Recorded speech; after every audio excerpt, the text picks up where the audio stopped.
Okay, we're now ready to learn our first riff, and the riff we're going to learn, I'm actually going to teach you two, because they're just so closely related, and whichever one is easier for you is the one that you can start to kind of use this as an exercise to start putting your hands together.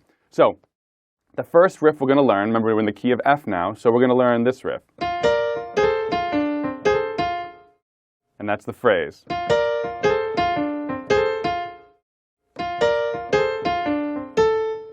Now there's another sort of variation on that riff, and all of these materials are available on the Materials tab, so if you want to check out the sheet music, you can check that out. We're looking at riff number 1, what I just played, and now riff number 2, which is essentially the same thing. Right? So it's the difference between riff number 2 and again riff number 1. Okay? Now ultimately we're going to learn all of these riffs, but we're going to cover riffs 1 and 2 together. So you can choose whichever one you like better, whichever one's a little easier for you. I'm going to work off of riff number 1. And so let's just kind of go through the form and figure out how this riff is going to sit over the form here.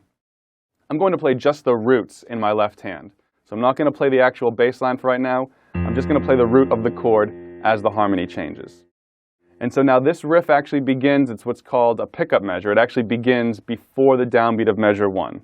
So we play 1, and 2, and 3, and 4, and 1, and 2, 3, 4, 1.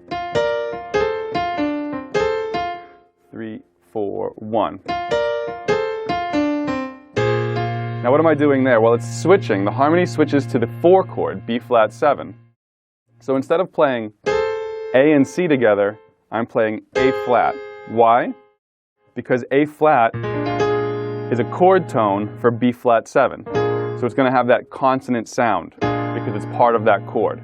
If I were to play A, we're going to have that rub, okay? A is going to sound better over F7, of course, because it's a chord tone of F7. But A is not a chord tone of B flat 7, so we're just slightly modifying that line so that we land on A flat, and we have that sound of, you know, everything complying, everything agreeing with the sound of that chord. Okay? So let's take it from the top one more time. A 1, 2, 3, 4, 1. 3, 4. 3, 4. B flat 7.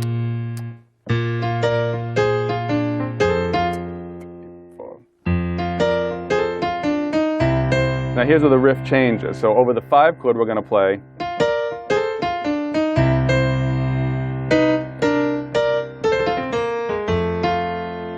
And I'm going to break all this down for you right now so we can see exactly what I'm doing. So that's how the riff is going to fit over the 12-bar form.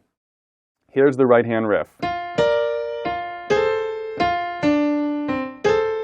So I'm playing, starting on F, going up to this B flat and D, which come down together, back to F, and then I'm essentially going to A and C, but I have that little grace note off of A flat. So my third finger is just kind of rubbing up against that A flat to get on it and off of it quickly. I'm not striking it and playing it. I'm sort of just grace noting off of it.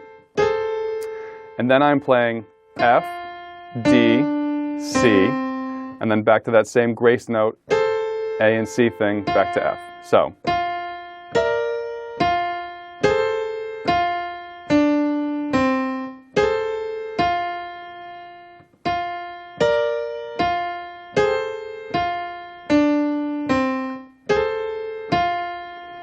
Now, as we said, we have to change that line just slightly so it works over the B flat 7 chord, because the B flat 7 chord has an A flat, not an A natural. So when we get to the B flat 7 change, we're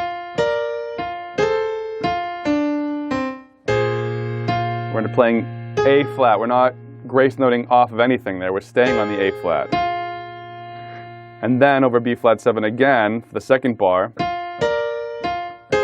again, we do not go to the A. We're going to stay with that A flat.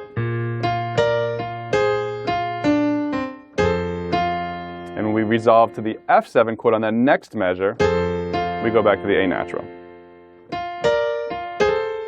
Now, coming into the 5 chord. So in other words, we've just played F7 for 4 bars, B flat 7 for 2 bars, F7 for 2 more bars. Now we're coming up to the